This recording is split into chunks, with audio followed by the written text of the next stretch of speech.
வணக்கம். கேசரி செய்கிற ரவையும் திராட்சை முந்திரிலாம் அடியில் வறுத்து வச்சுருக்கேன். கேசரி போது பைனாப்பிள் எசன்ஸு, குங்குமப்பூ, இது கிர்ணிப்பழ விதை. இப்போ பாருங்கள், நான் சுடு தண்ணி வச்சு ரவையை வறுத்து நெய்யில் போட்டு வறுத்து வச்சுனால சுடு தண்ணியை வச்சு கொஞ்சம் கேசரி பவுடர் கலப்பேன். அதுக்கப்புறம் பைனாப்பிள் எசன்ஸ் கொஞ்சம் ஊற்றுறேன். அதுக்கப்புறம் கொஞ்சம்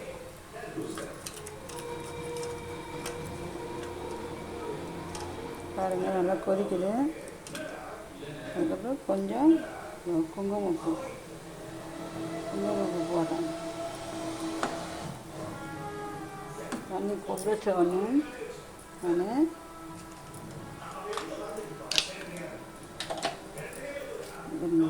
ரவை போடுறேன். ரவை கூட முந்திரி பாதாம் இதெல்லாம் வறுத்து வச்சு போடுறேன்.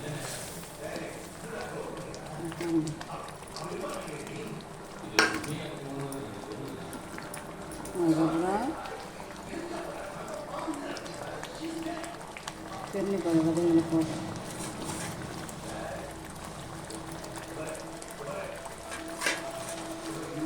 இது நல்லா கொதிக்கிறீங்களா, ரவை வந்து வறுப்பேன்.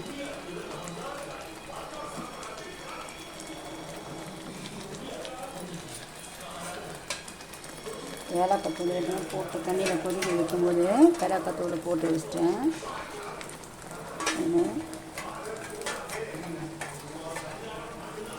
இது கூட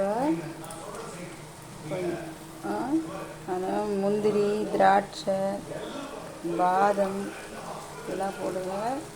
இந்த சூரியகாந்தி விதையும் கொஞ்சம் போடுறேன்.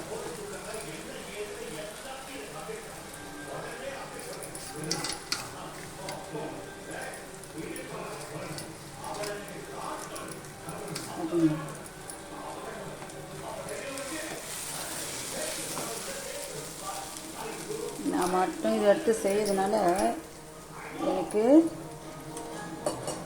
கொஞ்சம் இது பண்ண முடியல. சர்க்கரை எடுத்து நான் போடணும். சர்க்கரை எடுத்து போட்ட அப்புறம் தான் கேசரி கலர முடியும். வீடியோ எடுக்க ஆள் இல்லாத நானே எடுத்துருக்கேன். என் செல்லை வச்சு எடுக்கிறேன். பாருங்கள், ரவை நல்லா வெந்து வரட்டும். ஏன்னா நெய்யெல்லாம் நல்லா ஊற்றி வறுத்து வச்சுருக்கேன். நான் இந்த ரவை நல்லா வெந்து வந்தோடனே நான் சர்க்கரையை போடணும். ஏன்னா அப்போ தான் இது நல்லாயிருக்கும். சர்க்கரை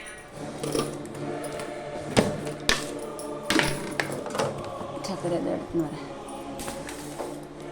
சர்க்கரை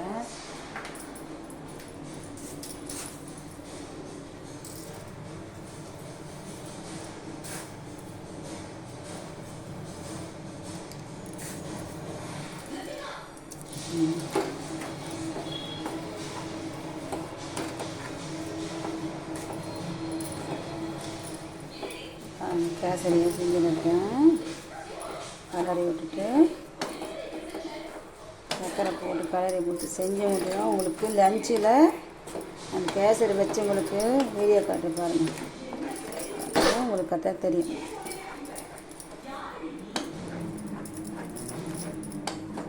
இறக்கும்போது கொஞ்சோண்டு நெய் ஊற்றி விட்டு சரியாயிடும்.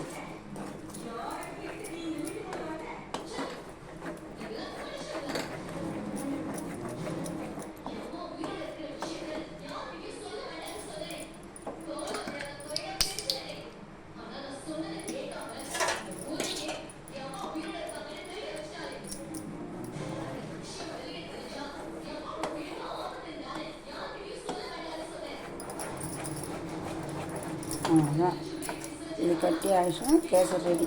நான் சிறிது நேரம் மூடி வச்சுருவேன் ஸ்லோவில்.